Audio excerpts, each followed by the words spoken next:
Assalamualaikum warahmatullahi wabarakatuh. Perkenalkan, nama saya Fatimah Zahra dengan NIM 22381050. Baik, di sini saya akan membawakan sedikit beberapa tentang materi hadis Tarbawi yang berjudul metode pembelajaran akidah, ibadah, dan akhlak. Untuk hadis yang pertama yaitu hadis akidah. An Umar radhiyallahu anhu qala bainama nahnu julusun 'inda Rasulillah sallallahu alaihi wasallam izdala 'alaina rajulun shadidu bayadi syabi shadidu sawadi sya'ri faqala ya Muhammad akhbirni 'anil iman faqala an tu'mina billahi wa malaikatihi wa kutubihi wa rusulihi wal yawmil akhir wa tu'mina bil qadari khairi wa syarrihi. Rawahu Muslim. Dari Umar bin Khattab radhiyallahu anhu bahwasanya suatu hari kami duduk bersama Rasulullah sallallahu alaihi wasallam, lalu datang seorang laki-laki dan bertanya kepada beliau, "Wahai Muhammad, beritakanlah kepadaku tentang iman."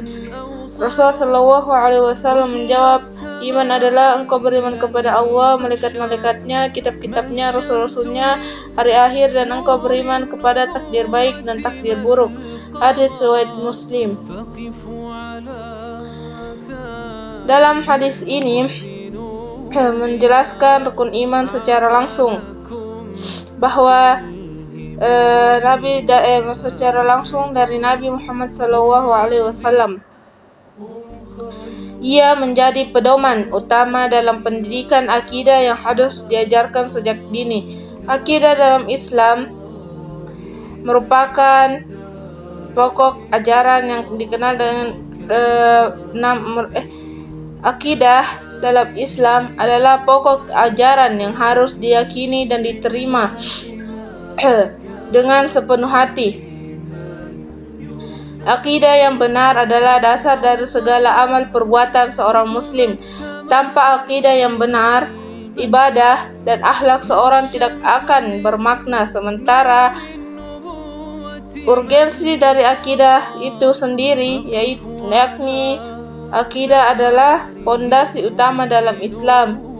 Jika akidah seseorang lemah, maka amalnya akan kehilangan makna.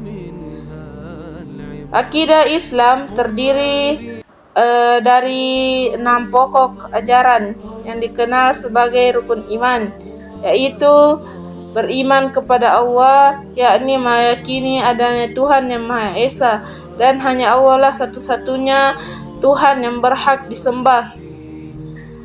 Yang kedua itu beriman kepada malaikatnya, meyakini bahwa Allah menciptakan malaikat sebagai utusannya. Yang ketiga, iman kepada kitab-kitab Allah, meyakini bahwa Allah menurunkan kitabnya sebagai petunjuk hidup. Yang keempat, iman kepada Rasul-Rasul Allah, meyakini bahwa Allah mengutus Rasul untuk menyampaikan wahyunya.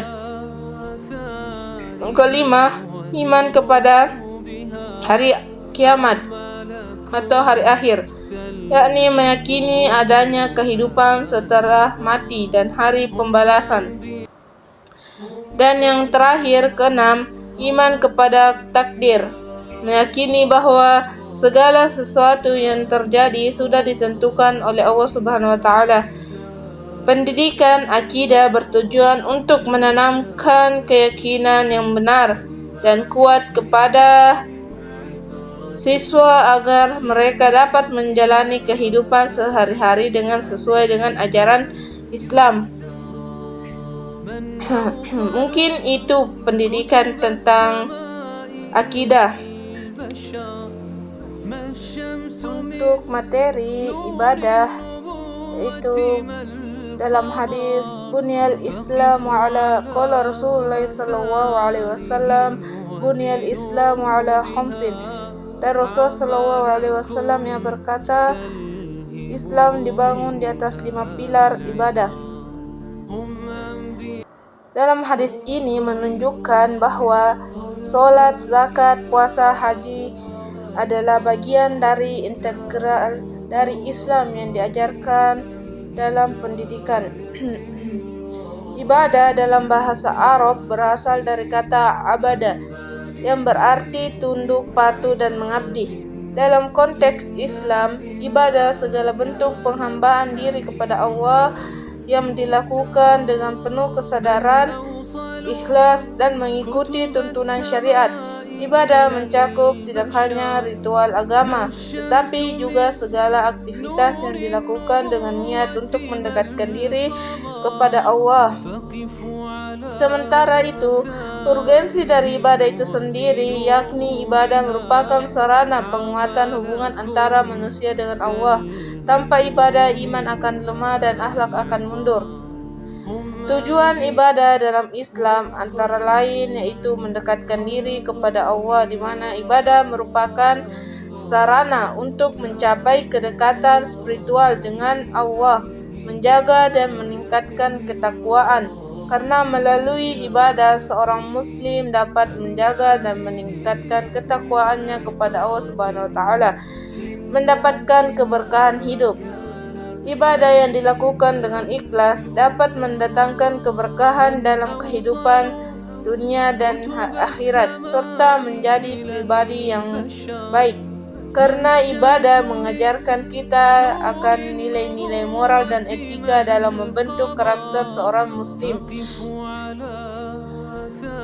Ibadah dalam Islam dibagi menjadi beberapa jenis aspek yang dilibatkan. Yang pertama itu ibadah qalbiyah atau ibadah hati. Ibadah yang dilakukan dengan hati dan niat yang tulus seperti iman, cinta kepada Allah, dan tawakal. Ibadah qauliyah atau ibadah lisan. Ibadah yang dilakukan dengan lisan seperti membaca Al-Quran, zikir, dan ucapan-ucapan yang baik. Dan ibadah amaliyah atau perbuatan, ibadah yang dilakukan dengan anggota tubuh seperti sholat, puasa, zakat, dan haji. Dan yang terakhir itu ibadah maliyah atau ibadah harta, ibadah yang melibatkan pengeluaran harta seperti zakat, sedekah, maupun infak. Mungkin itu dari pengertian ibadah. Adapun hadis akhlak itu akmalul mu'minina imanan ahsanuhum khuluqan. Akmalul mu'minina imanan ahsanuhum khuluqan. Rawahu Tirmidzi. Artinya orang yang paling sempurna imannya adalah yang paling baik akhlaknya. Hadis riwayat At-Tirmidzi. Hadis ini menunjukkan bahwa kesempurnaan iman sangat erat kaitannya dengan akhlak. Semakin baik akhlaknya, maka semakin sempurna pula imannya. Akhlak dalam Islam merujuk pada perilaku, sikap, dan moralitas seseorang yang mencerminkan ajaran agama. Akhlak mencakup aspek etika, moralitas, dan tata krama yang diatur oleh ajaran Islam. Akhlak adalah bagian penting dari ajaran Islam yang melibatkan antara hubungan antar manusia dengan Allah dan hubungan antara manusia dengan sesama manusia. Sementara urgensi dari akhlak itu sendiri, yakni Rasulullah SAW diutus dengan misi untuk menyempurnakan akhlak, yaitu mencerminkan sejauh mana akidah dan ibadah telah meresap dalam jiwa seseorang. Tujuan akhlak dalam Islam yang pertama itu mendekatkan diri kepada Allah. Yang kedua itu menciptakan masyarakat yang harmonis. Ketiga, menjadi teladan bagi orang lain. Keempat, mendapatkan kebahagiaan dunia dan akhirat. Kelima, bersikap rendah hati, tidak sombong, dan saling menghargai tanpa memandang status.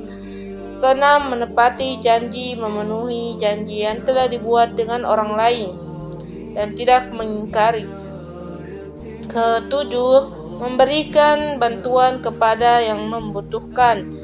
Dan yang terakhir, memaafkan kesalahan orang lain, tidak menyimpan dendam, dan memberikan maaf kepada orang yang telah membuat salah jika mereka telah meminta maaf.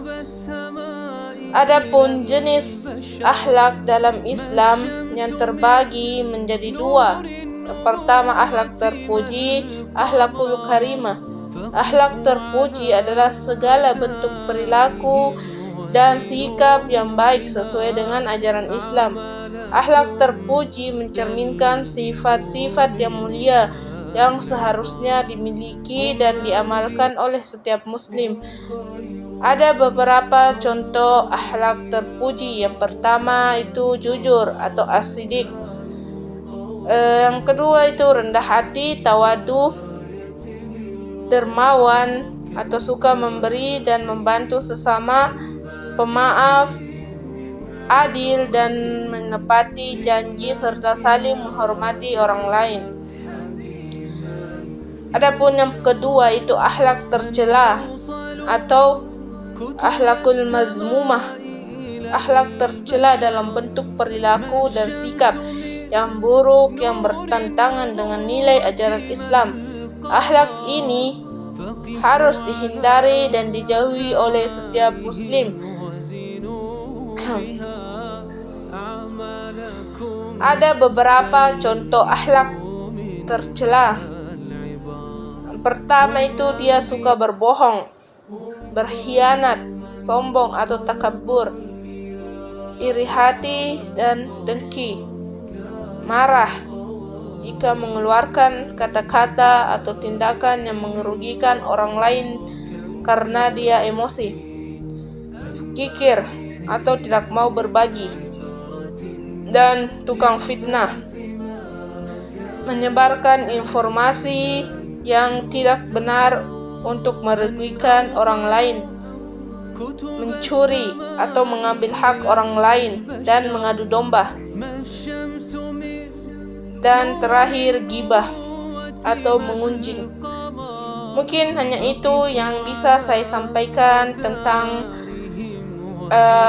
akhlak, ibadah, dan akidah. Saya ucapkan billahi fi sabilillah fastabiqul khairat. Assalamualaikum warahmatullahi wabarakatuh.